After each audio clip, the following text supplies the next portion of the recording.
Being a teenager is hard, but being a teenager who gets made fun of for their lack of physical development is fucking hilarious. And I'm glad Shuzo Oshimi feels the same way that I do.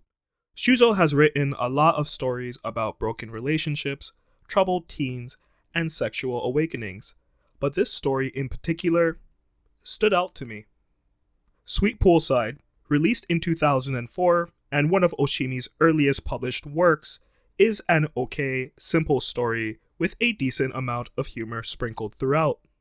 It's about a young boy, Toshihiko Oda, and girl, Ayako Goto, who are both members of the school swim club. Toshihiko has no body or facial hair at a time when his other classmates have already hit puberty.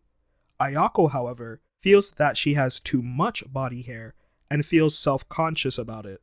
Toshihiko notices Ayako's hair and razor marks at practice, and he's also castrated in front of the entire club because of his smooth as fuck hairless body. Super fucking embarrassing, I can imagine.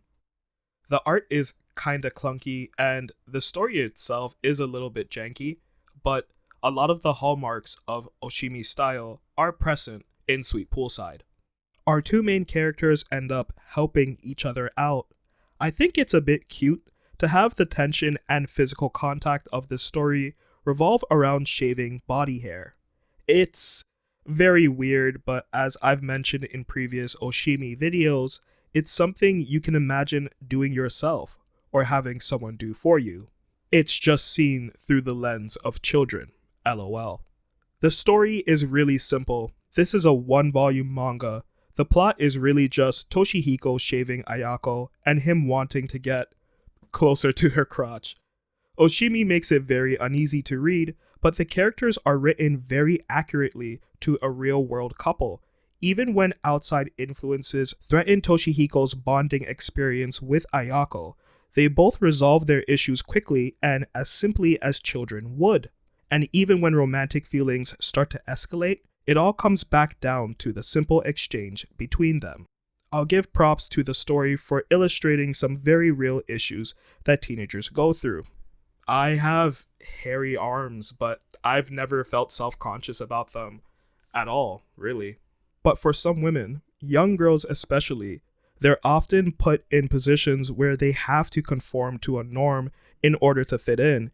Even if they're fine with their body or facial hair, they'll get called out if they wear skirts or bikinis without going for a full Brazilian. There's a lot of body dysmorphia that they'll have to encounter.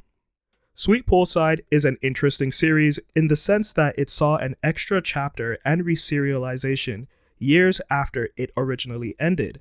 It was an interesting one-off that showed how much of an evolution had taken place with Oshimi's art and the way he tells a story. No cap, I found this extra chapter to have told a more intriguing story with far less dialogue than the chapters published in 2004. There was also a movie that came out a few years after the reserialization, but I couldn't find any hentai or lemon fanfics about it, so I guess it's just indie trash.